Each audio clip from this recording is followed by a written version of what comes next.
Society in every state is a blessing, but government, even in its best state, is but a necessary evil, and in its worst state, an intolerable one.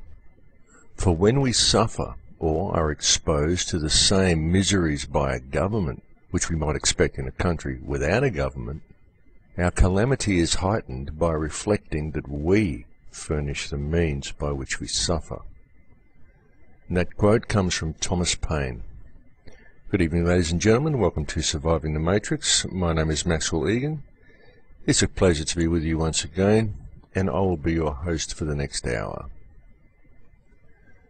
Well, it's certainly been an interesting week, folks. We've seen almost the total failure of the Copenhagen Treaty.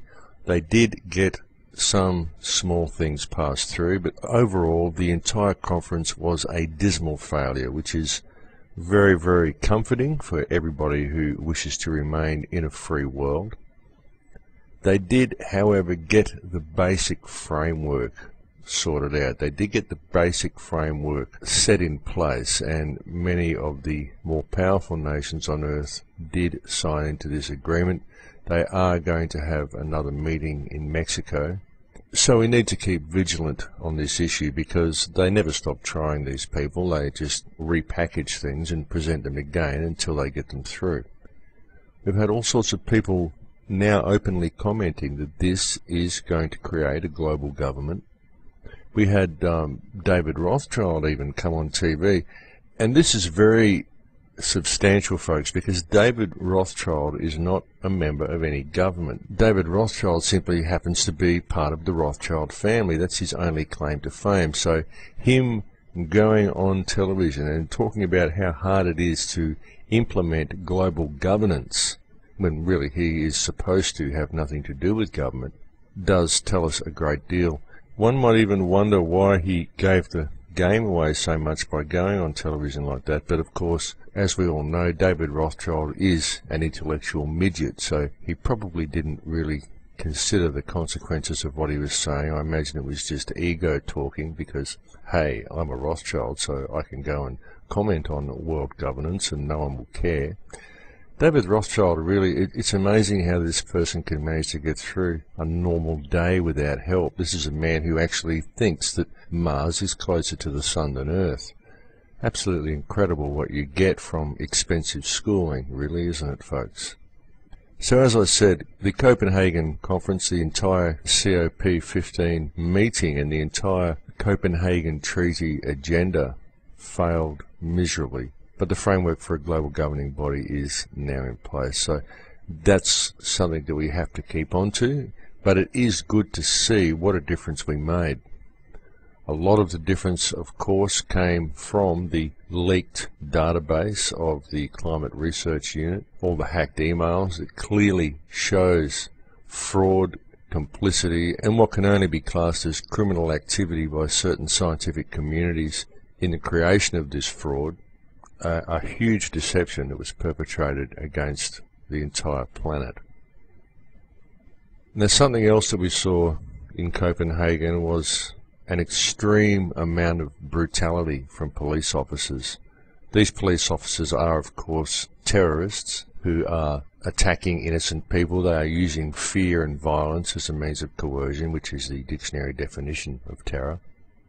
Some of these police officers were seen to be battening teenage girls, people that were sitting peacefully on the ground. They would walk up and crack them in the heads and crack them in the arms and bash them in the elbows with batons. All of these police officers that are employed in Copenhagen who participated in these terrorist activities are terrorists, and all of them need to be incarcerated. It must also be clearly seen here that the administration of Copenhagen, the people who hosted the event that was intended to be used for the creation of this global government, it's very important to note that this administration is the one who hired and paid for these thuggish terrorist police officers to terrorize the citizenry the way they did. So the administration in place in Copenhagen is, in essence, a supporter of domestic terrorism, a supporter of violence against their citizenry, in order to protect an agenda that intends to see the world run by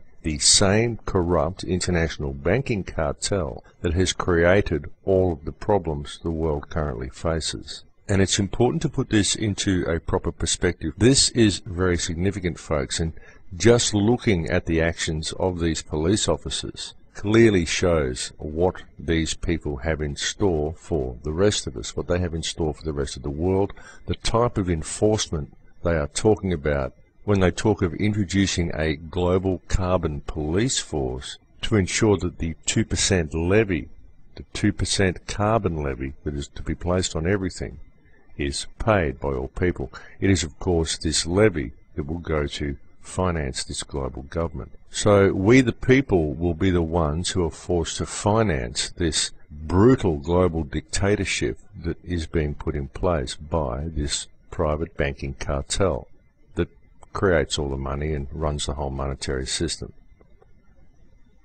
This really must be clearly seen, and it really must be clearly understood that the whole purpose of this climate scare, the whole purpose of claiming that we are responsible for climate change, is to put in place a global governing body. And this global governing body, to protect us from this natural event, is to be run by the International Monetary Fund and World Bank. This will be essentially handing control of the earth to the same criminal cartel of international banksters that created all of the problems the world currently faces. Now, this really needs to be clearly understood by everyone, because this is the key issue of the whole thing, folks. What will essentially be happening is that a private group of unelected international bankers will be handed control of the earth. Now, when you look at this monetary system, look what it's done to the planet. I've done so many shows on the monetary system, folks. You know exactly how I feel about money and what it does to this world. It's something that we all need to survive because of the societies that have been created for us. But it is the biggest trick, the biggest form of enslavement that humanity has ever been convinced to suffer.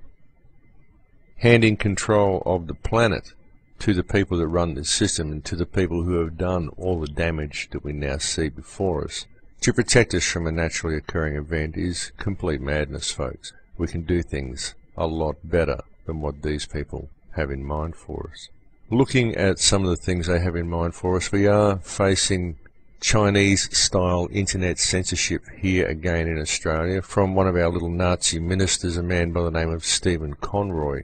They are, of course, doing this under the claim of protecting our children from pornography that is mostly put up there by Googlebot and MSNbot and Yahoobot in order to keep people away from the internet and to present it as a place that is simply full of pornography, when really what internet censorship is all about is because the truth is rampant on the internet.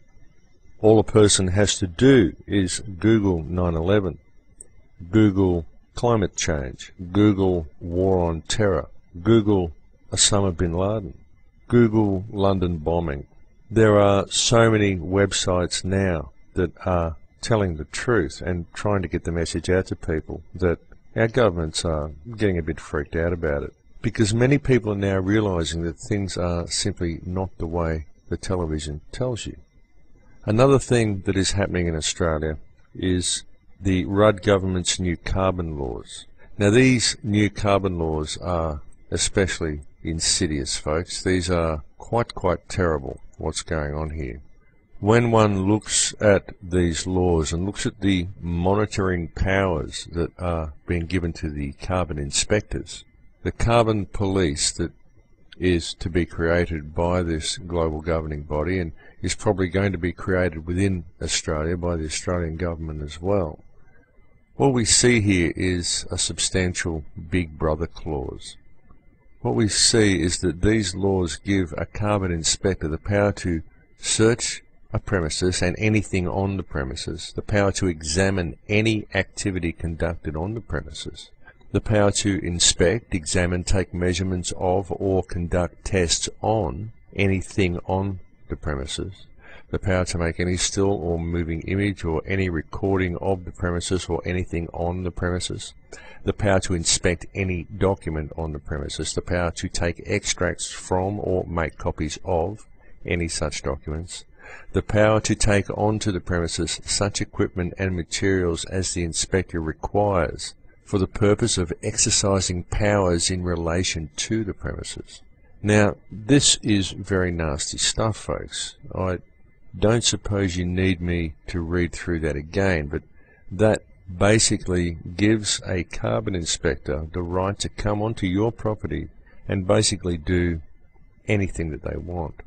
It also gives the inspector the ability to bring onto your property and into your house any electronic equipment whatsoever and anything associated with that equipment that may be necessary to search your house to the fullest extent.